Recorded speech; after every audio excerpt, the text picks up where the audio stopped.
it must have an active marina, a restaurant, a hotel or a motel, and a commercial recreation establishment for patrons. It must have all of those in order for it to be classified as maritime resort. Is that correct? Am I reading it right? That is correct. That is the difference ultimately, or the main difference, if you will, between definition 1 and definition 2. Definition 1 allowed, it required the entertainment side of it, the recreational side of it, the restaurant side of it, and also that it be in conjunction with an active marina. But for the accommodations, there was an or in the definition 1, so that it didn't require you to have a hotel motel in order to have the RV camping sites. And, but definition 2, which is recommended to you by the planning commission, it is a and, not an or. So marina, restaurant, hotel motel, and commercial recreational establishment. Thank you. Do you, well, one more question. When I'm looking at our zoning map, on our GIS, I see potential properties that are undeveloped, most of them owned by the Lennar Group, that might be a site for a marine resort type of facility. There's another smaller parcel across from the Food Lion Shopping Center, the part of the Monroe townhouses that has yet to be developed that could possibly be big enough and have that access to water where they could put in a marina. Do you know of any other undeveloped properties where that would be possible? I have not evaluated the undeveloped properties. We looked some at some of the existing marinas to see, how they might fit within this definition, but I have not looked at other larger properties. I don't see any marinas that currently meet all of those requirements. Is that your understanding? So there's one property that I believe, because by definition in the ordinance, a hotel motel has 3 rooms. If it has 3 rooms or more, it is a hotel motel. So the one property that was brought to my The attention Nightingale? was Eddie Blunt's marina? Is that Nightingale has an actual little strip motel. right? And so this might be the same, is that the same No, property? Eddie Blunt's Marina does not have a motel. Okay, They have space that they maybe could Might convert could. something. so if the one Nightingales that you're speaking of has the hotel motel, Yeah, Restaurant. they don't have a restaurant. right, so Nightingale does not have a restaurant, no. So it appears to be nothing, that the answer is no, that none of the existing ones would be able to do this. And again, even if they had the components except for the camping site, in order to have the camping sites, they would need to rezone the property to maritime commercial, and ask for a conditional use permit for a maritime resort. Okay, thank you. Yes, ma'am. Ms. Byrne? I'm sorry, I just have 2 quick questions. First, Councilman Williams, you may have this, Darla, or maybe the town clerk. Can anyone remind the public what the votes on planning commission were? Which members of planning commission I do voted have which that. way? I would like to know their names. I have that their vote was, in here, it was not unanimous, there were 2 members that opposed. So it was Bill Hutchins and Vicki Luna voted no, the rest voted yes. Okay, the It was rest. 5-2. It was Yes, 5-2. It was 5-2. Okay, so the rest voted, okay. And the second question, with the only concern I have with hotel motels, if something has more than 3 rooms, it could be established as a hotel motel. So let's say at the yacht center, if they have 4 boats that are Airbnbs, does that qualify them as already having a hotel motel on their property? It probably wouldn't. So the definition of hotel motel in the ordinance is, and I brought that up with me, hold on just a minute, speaks to it being a building. Okay, It's a building, 3 rooms with attached bathrooms. perfect, Yes. thank you. Yes. Thank you. Any other questions? All right, now we'd like to open it to a public hearing. All right, we will open a public hearing at 7:24. First name, please. First up is Mr. Nigel Long. As with all, please state your name and address, and you have 5 minutes, sir. Nigel Long, 115 Lynnhaven Court. Firstly, not on topic, just to thank Vicky, Krista, and Dr. Karen for their work over the past years. I've been so impressed seeing them in action at all the council meetings I've been at, and I wish them all the best in their futures and thank them for what they've done here. I think they are great role models for the future members of town council to follow when they join you in January. We are, in my opinion, a maritime community. We should have some sort of zoning definition which allows our resorts to provide those recreational facilities to the community. So I wanted to share that as my opinion, and I would urge the council members to remember that sort of approach as you come to your decision on what's the right thing to do with this zoning wording, which is obviously more specific to deal with.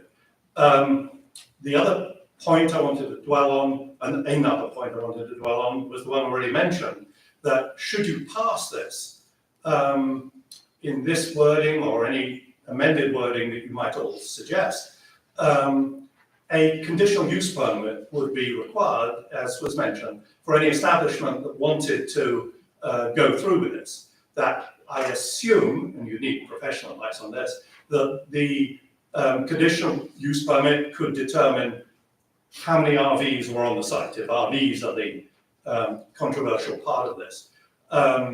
Perhaps it could include a requirement that RVs in driving to that would be instructed by the owners of the site to use a certain route through town to get to the establishment and a different route out of town. Ideally, we get VDOT to deal with that, but I think that's probably much more difficult, and therefore it could be a request that you made or a requirement that you made to the maritime resort owner that they instructed their visitors to do certain things to minimize the risks on our streets.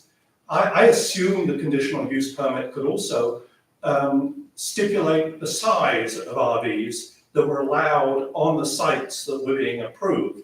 Perhaps a 45-foot RV is the maximum you want, since it's the same sort of size as the school bus that runs through there, or the UPS truck that I just maneuvered around when I came back from Dockside just now, so that you have, you could recommend to the planning commission some conditions to the conditional use permits that would be required of anyone that made an application for that. Obviously, you need professional advice on what you could do in respect to that, but I wanted to give you those thoughts as you figure your way through this surprisingly controversial proposal. Good luck. Thank you, sir. Next up is Mr. William Bowman.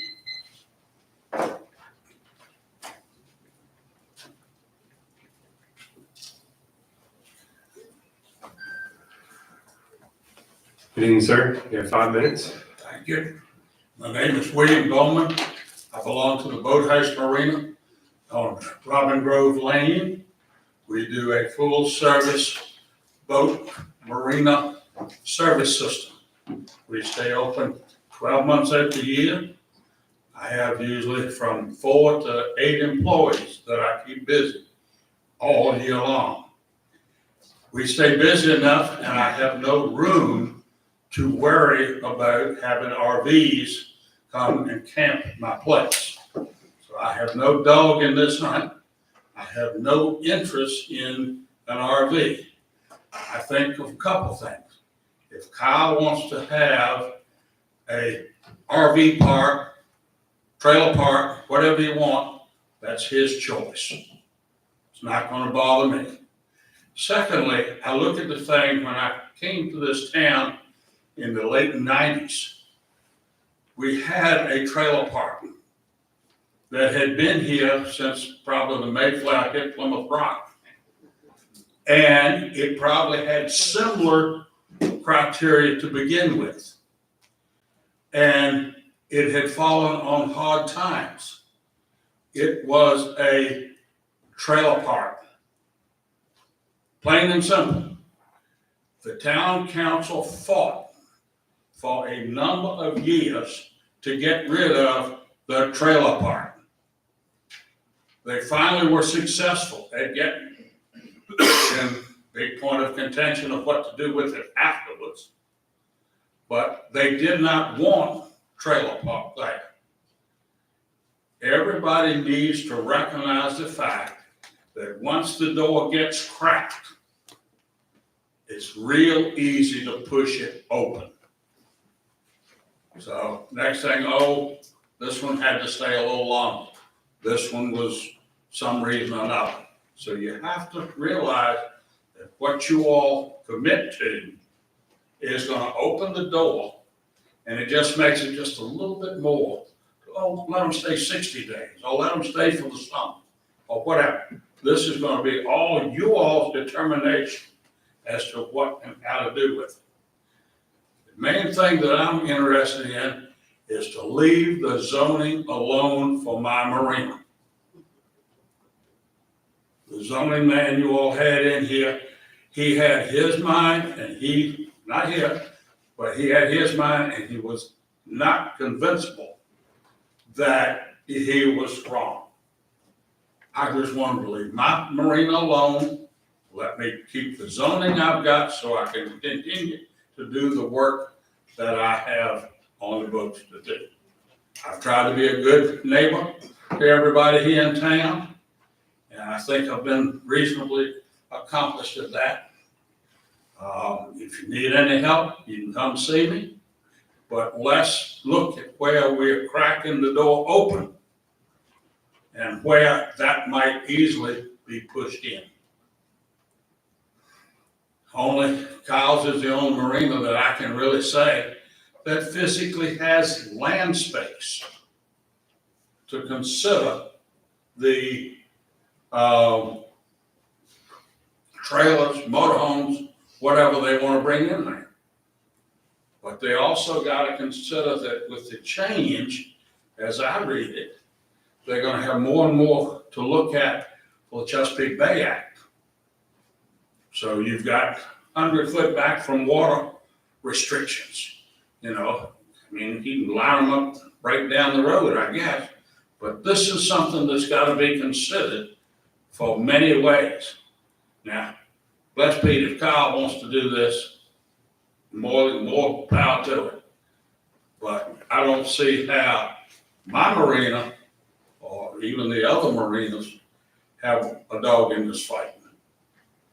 So I thank you all very much. I thank the ladies that are leaving the council, and I hope you all do long, hard thinking on what you're opening. Thank you. Thank you, sir. Next up is Rusty Curley.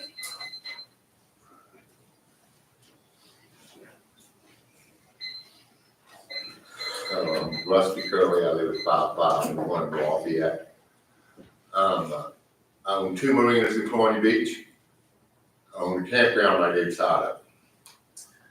I've known Kyle since he came to town. I respect him. I think he's a good businessman. If he wants to put in a campground, I don't mind. I have 2 concerns. One was already addressed by Mr. Bowman. I want to keep my commercial zoning. I don't want to be maritime. I don't want another campground. Got all the campgrounds I need to stay raced in.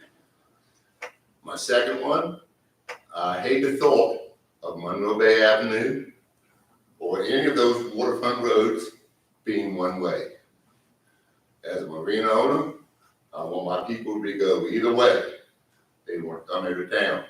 I think it may be a problem down the road when a 40-foot camper wants to make a turn at the Baptist church, or if they want to make a turn at the canyon. I think those problems need to be thought about and addressed, but anything else, that's on Kyle and this county, this council. I feel like that if Kyle is going to be the one that does it, and he intends to stay with it, stay here in town, work this campground like it was his and continue to do it, I think it'll be a success. And if the town addresses those two concerns of mine, keep my commercial zoning and keep the streets two-way, I think it'd be just fine. And I thank you for your time. Thank you, sir. Okay, next up is Miss Linda Brubaker.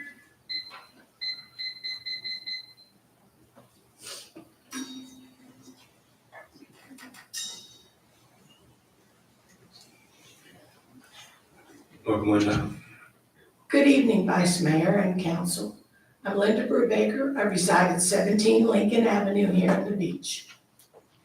I have a cold too, Kenny. This evening, you're conducting a public hearing regarding the Maritime Commercial District, better known as RVs on the Point. It matters not your level of education, what type of car you drive, how much money you make, or any of those. What matters is that you stay humble and take into consideration the wishes and needs of our citizens. Executed consideration is an act when one party performs and acts in exchange for a promise. Promises are not enforceable.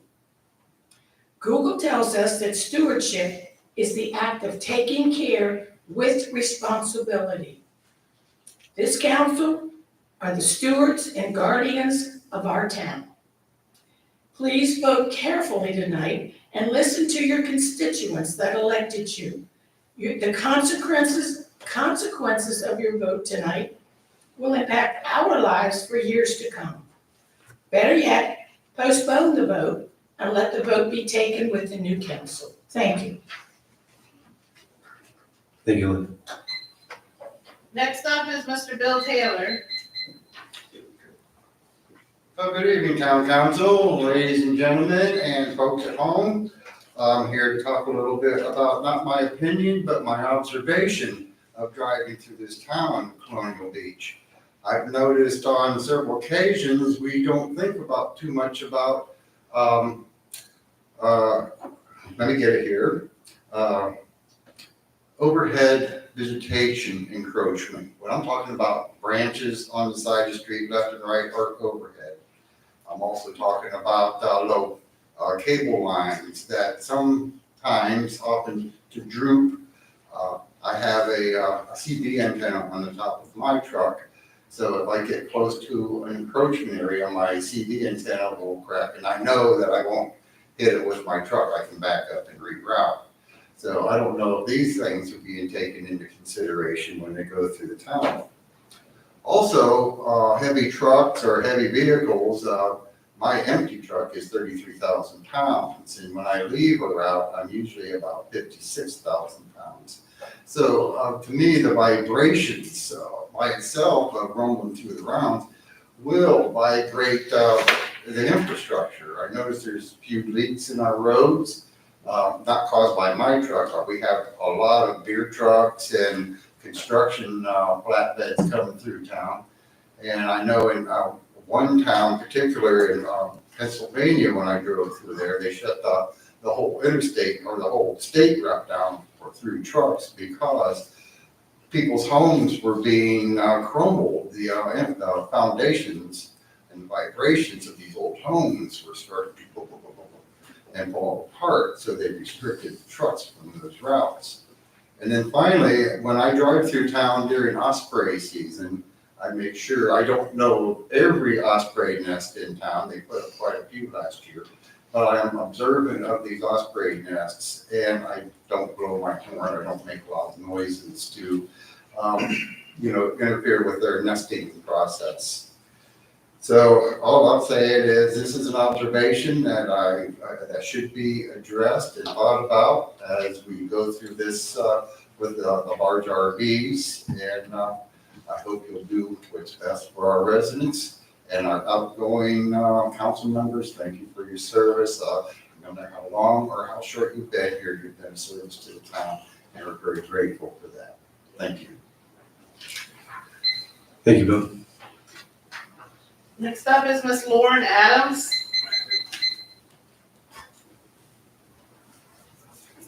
Lauren, state your name and your address, and you have 5 minutes.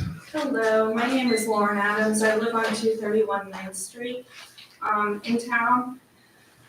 Just a little background about myself. I have 12 years of experience in construction, including roads, bridges, utilities, and building construction, both public and private. And I'd like to urge the council to take a proactive approach in establishing clear enforceable requirements before we introduce this new zoning category. Adding a new zoning category is more than just defining a door or a term. It opens the door to possibilities that could fundamentally change our town without proper safeguards. We risk developments that don't align with the character of our community. It's not enough to simply add a definition and hope for the best. We must establish clear parameters to ensure future developments benefit our community and preserve, our charm that makes our beach unique. Our town's infrastructure is limited. What happens when we allow RVs, more visitors, and traffic? Are we prepared for the strain on the roads, public services, and emergency systems? As we consider growth, we must balance tourism with long-term sustainability. And without clear guidelines, we risk congestion, overdeveloped infrastructure, or underdeveloped infrastructure, and losing the qualities that make our town special. Somebody asked this question for a reason. Nobody asked, why don't we have a definition for heavy industrial zoning? So you gotta believe that something is gonna come from this decision. So just some things from my perspective. If this definition is chosen upon, a lot of other things should be taken into account. Things like putting requirements on this, so not just anyone can do the couple steps that you had mentioned and then acquire this zoning. One would be that we would need a comprehensive traffic and infrastructure study. Any property seeking the maritime resort designation should conduct a study evaluating impacts on local roads, emergency access, and public services to avoid overwhelming our infrastructure. Limits on the sites. We would have to set clear guidelines on the number of RV sites per property and the scale of development. Colonial Beach is small, we must keep any growth proportional to our environment. Environmental guidelines, strict measures to protect our waterfront and natural surroundings. We would have to have reviews of this as time goes on, periodically, just to make sure that the impacts from this are being considered and that everything is happening the way we want it to. The definition said a limit of consecutive stay of 30 days. A typical stay for an RV should be limited to 1 to 2 weeks. That's, anywhere that I've done research, it's 1 to 2 weeks, not 30 days. So I think the definition should be changed. What about sanitary systems? Any maritime resort must have proper waste management, including sewage disposal and restroom facilities for these RVs that have their commodes on the vehicle. All that waste has to go somewhere. They also have to have other restroom facilities, and all of this needs to avoid overloading our public utilities, ensuring public safety and health. What about stormwater management? Development should be required to implement stormwater plans for their sites that reduce the runoff and prevent flooding to protect our waterfront. If these RVs are going where it sounds like it would be, then that is really, really a big concern for our waterfront. Noise and lighting restrictions. If they're gonna be in here where people live, then there has to be noise restrictions and light pollution restrictions for not just the potential RVs, but the sites they would be parking, the things that would be added. If the goal is to protect the character of our beach, why are we rushing to rewrite a zoning ordinance without considering the long-term consequences? It feels like we're creating a golden ticket for developers while ignoring the concerns of the residents who live here year-round. I propose we delay this decision until we establish at least some minimum requirements in the definition and set guidelines for when this zoning change will be requested. Let's be proactive and ensure responsible growth that preserves Colonial Beach's character. Yeah, that's everything I have to say, and thank you. Thank you.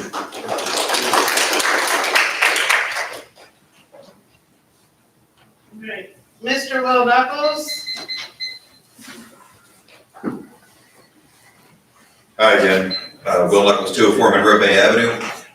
Let's just talk plainly about what we're doing here, because at the planning commission level, they talked about, oh, this is just a word change, just a definition change, we're not actually allowing anything. That doesn't really make any sense, because if there's no place in town that you could envision this happening, there's no reason to do this, right? So you must have some place in mind, right? And if it comes down to just one place, what you're actually doing is trying to back your way into spot zoning, which is not allowed, right? So you're trying to find a tricky way of actually doing spot zoning if there's really only one place in town you can do it.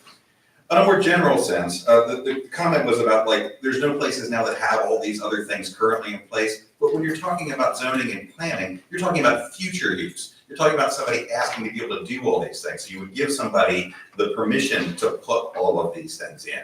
Not that they had to have these things before you asked, because that doesn't make sense. You wouldn't say like, well, you could only ask to have these things if you already have them, right? That's a logical thing. That's not how planning is done, right? This is about changing use, future use, right? So that, I think that sort of falls to the side to say like that was a reason as to why this exercise is not a big deal, because, you know, these things don't exist currently in parcels that you can walk up to today. On a more general sense, I want to go back to the resilience topic that I brought up before. So we're at the point right now where we spent a couple of years and we've spent a few $100,000 trying to come up with a plan that makes this community be able to last in the future. Part of that is resilience from flooding, right? So we got a bunch of money from the state, from the Department of Conservation and Recreation, the folks that deal with floodplain management, and said like, hey, we want to figure out a way to do this. At the same time we're doing that, we're actually going on our way to examine the possibility of changing our rules to allow people to be located in the floodplain. So this is sort of the beginning of cracking the door and saying, people can reside in the floodplain where we don't currently allow any other type of residing in the floodplain, right? And that they're going to allow property to be in the floodplain. Because even though the 30-day thing might mean it's not the same person, if you have continuous use, right? It doesn't matter if it's Bob or Sally or Jane or any given day, as long as they continually rotate, which they probably would, because this is an alternative to rather than to buy a waterfront home, like, you're going to be there as much as you can, right? This is the cheapest way to live in the floodplain, right? To be right at the water's edge. So you have to continue to figure that these things are going to be continually used. And in that sense, you're actually putting people in the floodplain. What is not allowed in the floodplain, right? So if it's an RV, it has to have wheels and it has to move, right? If it doesn't move, you consider it a mobile home structure, right? So it's a manufactured home by definition. Those things have to be up on pilings, permanently attached by strappings, things to make sure it doesn't go away in a storm. Same thing if you're actually going to have a regular house or regular dwelling, single family dwelling. Those things have to be out of the floodplain. The only thing that you're allowed under sort of the normal way of looking what's allowed there is to have an RV, right? Problem is RVs are very problematic. Talking to other jurisdictions in Virginia that have these, they're all legacy things. Nobody is actually actively, other than here, is actively contemplating this. Places like Richmond, Virginia Beach, Chincoteague, they all have these things because they've been there for decades and they really wish they could go away. Then on the Gulf Coast of the US, like they're the same thing, they're stuck with it. Usually you wait for a hurricane to erase them and then government comes in and says no more, right? Nobody's doing what we're talking about, which is to actually put people and equipment in harm's way in the floodplain. And our marinas aren't just in the floodplain, they're in the velocity zone, right? So we're talking not just water, wind, energy, all these things that are dangerous to have things there. And you go like, well, we'll just move them, right? This isn't how it's playing out in West Virginia. West Virginia's got a problem now because the people from DC come and go like, hey, I'm gonna go park my, $500,000 RV and park it there. And that essentially becomes my hotel when I'm in town. And they're not physically there, right? So then the localities have to figure out one, like who is there? How do I get them to move it? What infrastructure we're gonna have? Are we gonna have records on say we're gonna have to have public works with the ability to move these things in storm events? Because if you don't move them, they're not attached, right? So they become mobile. They become these dangerous things that crash into marinas, destroy marinas, right? Sort of do things because they're a big, lightweight floating thing, right? This is dangerous stuff. So whether it's an unmanned vehicle or whether it's somebody that they're actually living there, putting these things in an area where we don't allow anything else to be built is really foolish. And not just as it relates to this. I mean, I would argue that we actually ought to have a prohibition about RVs in the floodplain anywhere in town. Forget marinas. It just shouldn't be in any place that's dangerous. Other jurisdictions are doing this. I've given you a handout. I gave you an example. That came from the state. I asked the state, like, who's actually blocking these things? They sent me a list of the ordinances that other towns have come up with to actually block RVs, period, in the floodplain. You have examples of that. You want to actually see the specific language? I got the city of Fairfax, the actual specific language where they line out. It specifically says manufactured home RVs, no way in the floodplain, right? Why would we be going in the other direction? Like, why are we sort of chasing a concept of like development in the 1950s, right? When we're supposed to be moving forward, we're supposed to make this community safer and a better place to be. We're going in the wrong direction when you crack the door with this. Thank you, sir.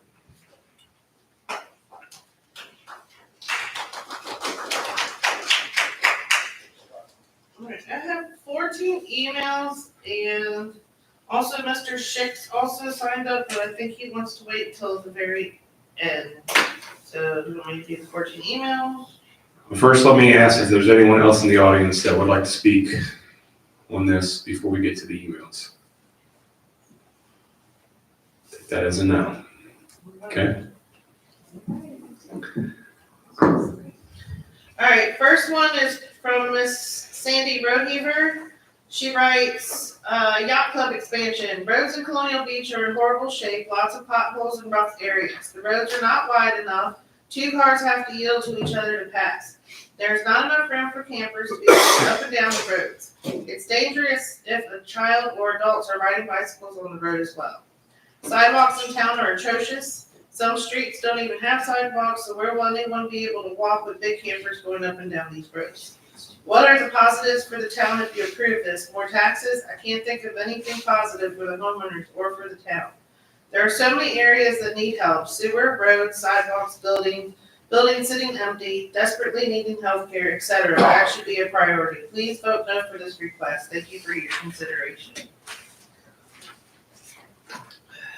Next one is from Ms. Bachman, Kathy Bachman, 1501 Augustine Lane. Dear Town Council, I'm writing again to express my concern for adding RVs to the by rights use under the marine commercial zone. I'm opposed to marinas having RVs as part of the marine commercial zone unless a conditional use permit by the individual marina is applied for and granted, with conditions. There are many reasons that overall I don't think that this is a good idea. 1, access. The roads on the point are not designed for large vehicles. It is hard enough watching larger boats navigate down Irving, Monroe Bay, Bancroft, Lossing, or Marshall. These roads have trouble when there are 2 cars trying to pass. Yes, I acknowledge that Docksides has large trucks that deliver food, beverage, and supplies. These deliveries, as well as the 1 time per week trash pickup by town, is mostly in the morning and midweek, not when there is not much traffic. Nonetheless, 7 days a week it is dangerous for walkers, runners, and bikes, especially since we have no sidewalks on these narrow roads. Number 2, parking. In a general sense, with a few exceptions, is scarce. These marinas do not have an overabundance of parking spaces. The point has small, narrow roads and cannot absorb on-street parking for overflow. I was at the CYC Marina over the summer and parking was tight, which is the case most weekends, Memorial Day through mid-October. Number 3, town benefit. How does this positively impact the residents and taxpayers? Will the people renting the RV slips pay sales tax and lodging tax nightly? Will there be tap fees and water charged monthly for each RV pad spot? Do the people using the slips pay sales tax and lodging tax? Candidly, never asked that before. Other than bringing more people to town, how is it beneficial to the taxpayers? Please consider the above as we look at changing the use of the marinas, which I think are for docks in the water for boats, not on land housing. If there's an individual marina that wants to add RVs, they should go through a conditional use permit that outlines their exact plans with number of RVs, rental rules for the RVs, services that will be provided along with traffic flow, parking, and how they will address additional flooding, water, and sewer needs. Next one is from Ms. Paige Williams. Greetings, Council. Rick Wood, David Williams, Vicki Robertson, Kenny Allison, Krista Brown, and Karen Sullivan. Vote no to ordinance number 764. Listen to the people. On August 8, 2024, the Planning Commission voted to approve this despite numerous citizens coming forward to speak out against it. The vote was not unanimous. Ms. Luna and Mr. Hutchins voted no. The rest of the Planning Commission did not listen to the people. Mr. Thompson of the Planning Commission stated before his yes vote that they were not elected politicians and must do what's best for the community. What he failed to realize is that he was appointed by elected officials to listen to the people. Do better, town council, vote no, page Williams, 1535 Irving.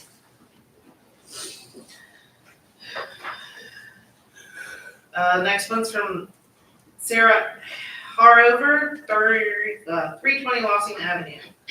Colonial Beach would be wise to not allow this. The point is where your money is made. Marinas are just as they are for boats, not land yachts. Keep our point and the view clear. No one wants to see the butt of an RV. They want to see the sunset. This area floods and the roads are nowhere near able to handle, let alone the wastewater from putting pumps out for that. Keep the Potomac clean and the point free from traffic. RVs will not be bringing additional revenue to the town. They generally bring all of their own groceries and they party on their own, so no additional money is coming into our budget. Keep the point clean, Sarah Hayover. Teresa Hanson, 506 Lafayette Street. Greetings, Ms. Oliver. I'm writing to express my opinion on the proposed RV park. I have been a permanent resident within the town of Colonial Beach for many years. I'm also an avid walker and biker around the point, which includes Monroe Bay Avenue and Irving Avenue. That being said, it has become quite dangerous as there are currently no safe sidewalks. Therefore, I'm forced to walk in the road. Unfortunately, this is most hazardous as drivers while driving are distracted by the scenic waters and/or by phone usage. These drivers are obviously not paying attention to the pedestrians within their view. At least once or more on any given day, I'm forced to abruptly move off the side of the road in anticipation to avoid getting hit and must always watch the oncoming driver. If the council allows RVs to frequent these narrow roads within the town of Colonial Beach, this decision will only subject residents and visitors alike to an even more dangerous situation and/or perilous end result. In closing, the town is already having difficulties with the upkeep in the current infrastructure and with contractors having to run utilities for new homes. This allows for more large vehicles such as RVs to contribute to the wear and tear, which will create further destruction of our already haphazard roads. I have voiced my most urgent concern and request that you please do not approve this RV park in the town of Colonial Beach.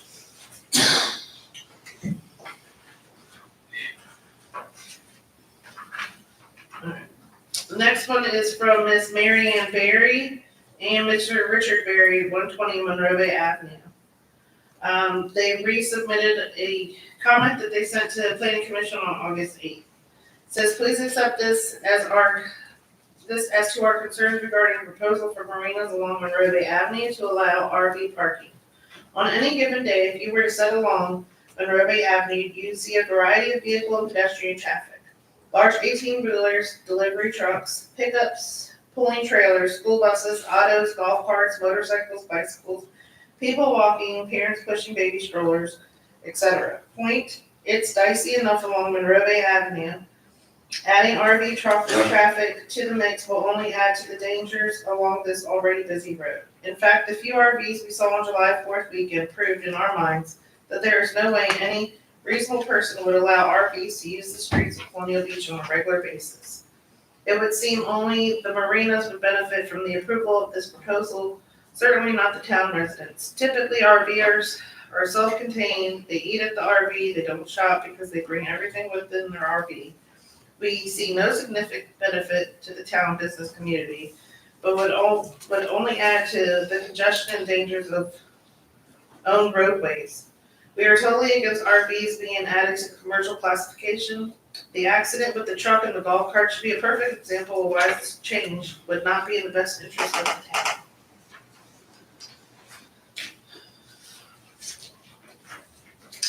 Mr. Cy Murphy, 15 Hamilton Street, says I vote no. Doing some short. Mr. Jack Finney at 1021 Irving Avenue writes, I write to express my strong opposition to Ordinance 764, which would allow RV camping spaces at maritime resorts on the point. Our infrastructure cannot handle additional heavy traffic and other aspects that come with RV camping. Haley Sokol, 210 Forest Avenue. I am against allowing RVs at the marinas.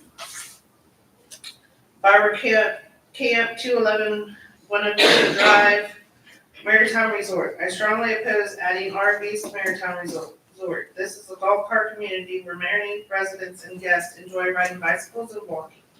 RVs do not blend well with either already established use.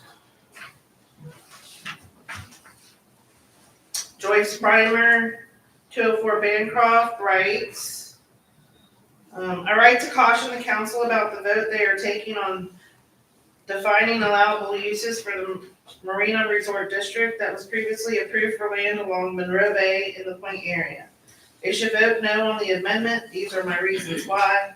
As I understand it, when zoning regulations are passed, developers are able to do whatever they want as long as they strictly comply with the previous or even newly passed zoning ordinances and amendments. This is called by right development, and there is no way to oppose or stop what is planned after the zoning ordinances have been passed. A lawsuit could be filed against the developer or user's plan, but such a suit would not be successful, and a countersuit is possible. In defining the possible uses through this amendment, what is being passed assures that all those possibilities are permissible. I don't think the requirement of a conditional use permit for RVs is strong enough to prevent a proliferation of such parks. If one owner is allowed a permit, why not the next person and the next person, with denials opening up the possibility of lawsuits against the town by anyone who is denied. Decisions are not wise on an issue of this significance. I don't believe anyone thought this would be the outcome when the Maritime Resort District was initially approved. Also, an issue of this magnitude should not be decided the week before Christmas and just before the new council people assume office. That is simply not good government. But more thoughtful planning and creativity are needed regarding this invaluable strip of land, and options developed that will protect owners, but also protect those living in the area and residents throughout the community.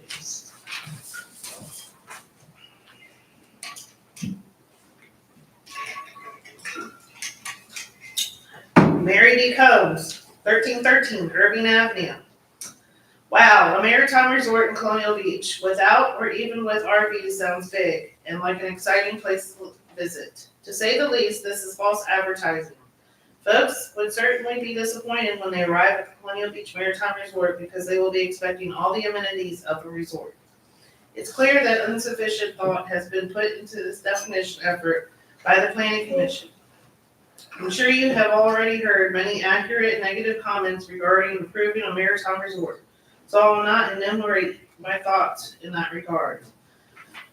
But why the big rush to get this through before the end of the year? Is it because one person wants to sell the yacht center to someone who won't buy it unless RVs are allowed? Is it the buyer requesting that this sale take place by the end of the year? Again, not enough thought has been put into defining a maritime resort in Colonial Beach, without or with RVs. As a member of the town council, you have responsibility to the citizens of our town to vote for what is best for the town, not best for an individual. When you vote on this, let your conscience be your guide. People will notice. Doug Gasterlin, 1317 Irving Avenue. The proposed definition of maritime resort in Colonial Beach is flawed. The proposed definition has two parts. The first part, the single initial sentence in the draft, defines a maritime resort to be located anywhere in the maritime commercial district of Colonial Beach. The remaining part of the proposed definition contains sentences that define separately what amounts to a maritime RV resort. 1. Note that both parts of the proposed draft definition fail to recognize the governance of the federal Chesapeake Bay Act. 2. Further note that our town lacks resources and infrastructure for a maritime RV resort, or even for that matter, for a maritime resort. 3. If either part were adopted and added to zoning regulations, our town and resident homeowner taxpayers would potentially suffer. 4. These are the flaws. The town council will be derelict in its responsibilities to the town and to almost all residents if the proposed definition is added to our town zoning regulations without more careful study. Kirtland and Melinda Field, 17 Lincoln, Unit 306. We are writing in opposition to the proposed RV park to be located on the Point in Colonial Beach, site of the current dockside restaurant and marina. The proposed park within the town of Colonial Beach will put further pressures on the infrastructure of the town and threaten the pollution of our river, which is currently a major attraction for recreational use. The park will contribute to the negative impact on water and sewer as well as the deterioration of our roads. A similar attraction to the current restaurant would be more appealing to support tourism in our town. We have been residents of this town for more than 20 years and feel that approval of any new development should require a significant contribution to improvements in the infrastructure of the town. And that's all I use for comments. Thank you, Heather. Mr. Schick, I believe you wanted to go last.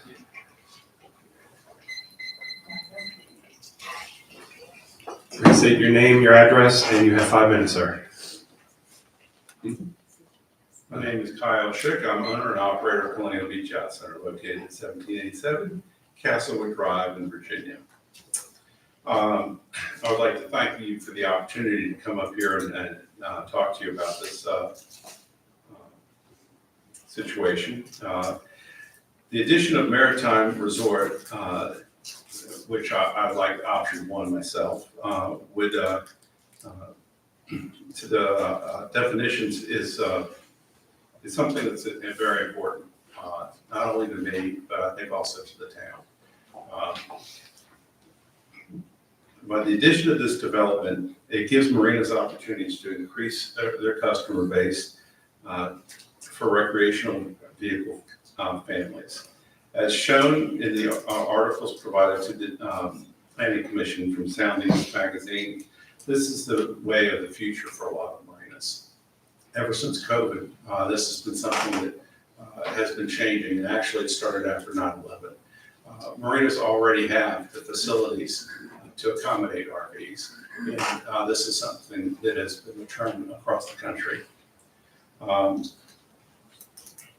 When businesses increase their revenues, this increases the town's revenues, which allows the tax burden to shift from residential to commercial. So this is something that does help everybody in town. The more money town businesses make, the less burden there is on the residences. Ever since COVID, marinas have become more competitive and need to have more opportunity for people to enjoy our facilities and to in turn enjoy the town's many businesses, tourist attractions, and recreational amenities.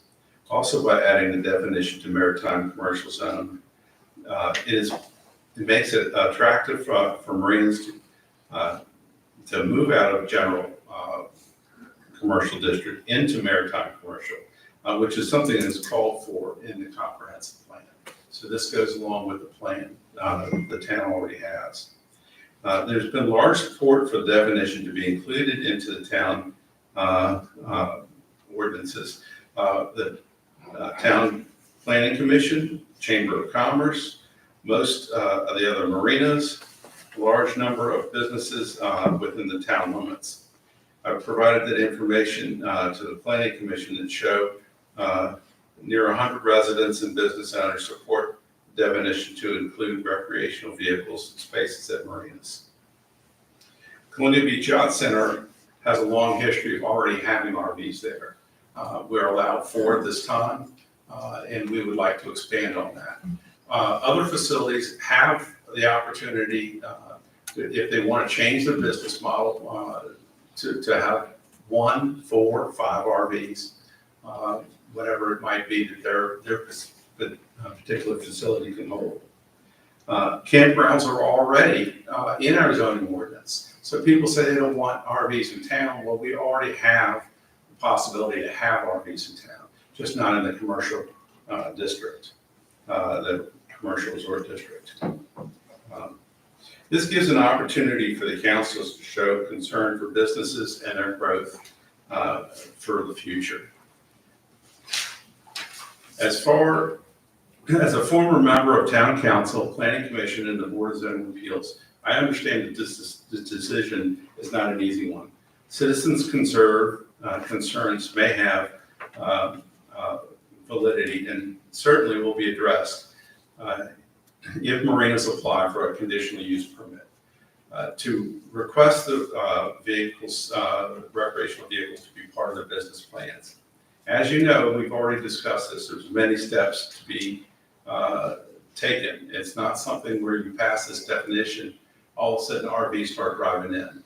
The concept of having rules and regulations before you allow RVs in the definition is kind of putting the cart before the horse. First, you have to have a definition. So then the businesses can first go out and prepare a plan, a site plan. Very expensive, very time consuming. No business is going to do that without an avenue showing that they can possibly have that business in their facility. Second, you meet with the planning and zoning department. This could take months to work out all of the state and town regulations.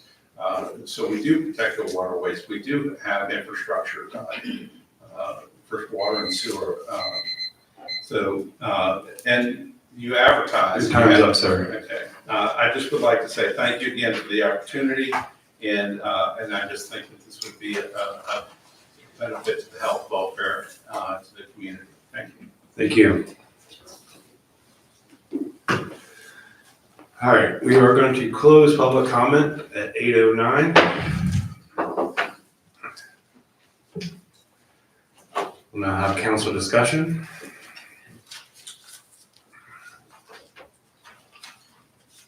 No council discussion? Yeah, there it is. Mr. Wood. I might move that, all cards on the table, I'm not a proponent of this. But I think with a new council coming in a very short while, I think it only fair that they be allowed to vote on this.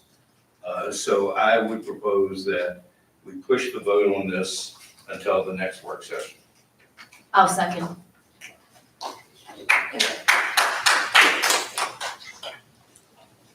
Any other discussion? Yes, I would actually. It seems to me that between public comment and speaking to a majority of business owners in town, whether we want RVs or not, it seems like it's overwhelmingly not for that in the definition. I'm not for it. I'm personally against it, but I think it is fair to have a new opportunity for the new council to come in, educate themselves on the issue, the permitting, the zoning, and vote for themselves. So I will second your motion. Thank you. Mr. Williams? I agree with Krista and Rick. There's a lot of unknowns. I mean, overwhelmingly, if we did vote tonight, I can't even see how we could vote yes for it, but there's a lot of information, like we don't even have the minutes for the planning commission meetings and hearing and all that stuff that happened way back in June and August. So there's a lot of information that's not even available to the public. So that's one concern I have. And just, I've gotten a lot of feedback from the community, as I'm sure the rest of the council has, and I just, one after another, they're saying, what's wrong with this situation? You know, why are we even considering it? I live on the point, so I guess I have a little bit of a vested interest down there, but I also walk on those streets every day. I drive on them every day. You're basically forced in any of the middle streets there to stop in the middle of the road or on the side of the road and wait for somebody to come by you if there's 2 lanes available. A lot of times there's work vehicles just blocking 1 lane completely.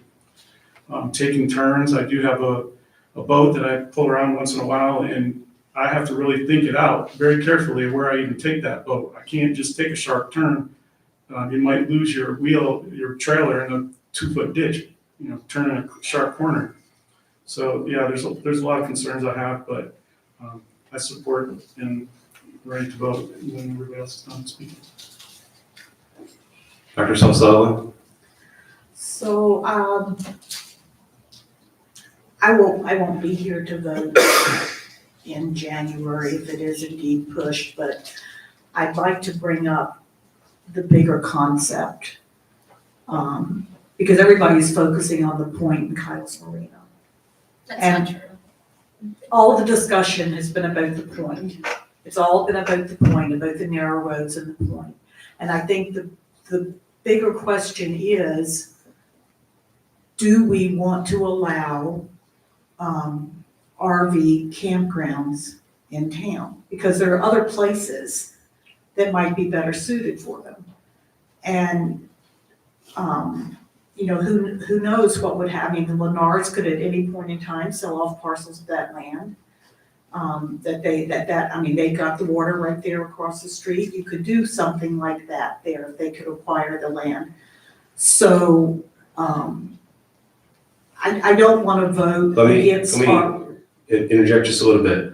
They would still have to do Oh, yeah. a conditional use permit. Oh, yeah. I don't want people to think that they can buy, someone can buy it and no, just no, do no, it. no, no. I they know, but I have- just want to make it clear to individuals that they still have to go through a conditional use permit in order to go have an RV park. Well, the first thing they gotta do is have the property rezoned.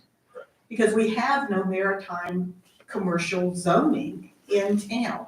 So it's a long process. But I think that bigger question of, I mean, would we want to have in any time, any case, an RV park in town? And, you know, I don't know if that's a good idea or a bad idea. I think it depends on where it goes. So to say that we're not gonna allow it at all, or do we just push it off and say, not now? I just, Well, I think what we're looking at is the idea of the new council getting the opportunity to vote on it. And that's really the question at hand. Quite frankly, a lot of the reasons for my concern are the ones that Mr. Knuckles, yes, Mr. Knuckles, you and I agreed on something, so let's give ourselves congratulations there. Because I've seen the problems it's created, Shane. But that being said, I think it's important that the people spoke at the polls, and they would like to have their representatives be able to vote on this to consider. So what we're doing here, what I'm suggesting, is not saying we're killing it. We're giving the new council a chance to vote it up or down. But I think we owe it at least to the new people to be able to do that. Well, there is a motion and a second. I'd like to go ahead and take a vote to postpone. Did you have additional, Mr.? Just to mention, one of the things that's, I've had a little bit of concern with all along too, is the fact that our normal processes are we introduce something to council in a work session environment where we can have discussions and talk things out. And then it goes, we vote to have a public hearing, it goes to public hearing, and during a regular meeting, we may vote then, or we may postpone to the next meeting. But this one went straight to a regular meeting, so I have a little concern about that. I mean, I know the timing and all that, but another good reason to push it off until another meeting. I would just like, as a point of order, to push it off, you just take no answer, no action. You don't have to make a motion to postpone it, we just take no action. Okay, however that makes you happy. No, I'm not saying, Rick, you always want to make this personal, and it's No, not personal. I'm not making it I'm just personal, making I'm a trying point to of get order. business done. Okay. We have a motion on the floor to postpone this to the next work session. We'll take a vote on that. We'll start over here with Karen Sullivan.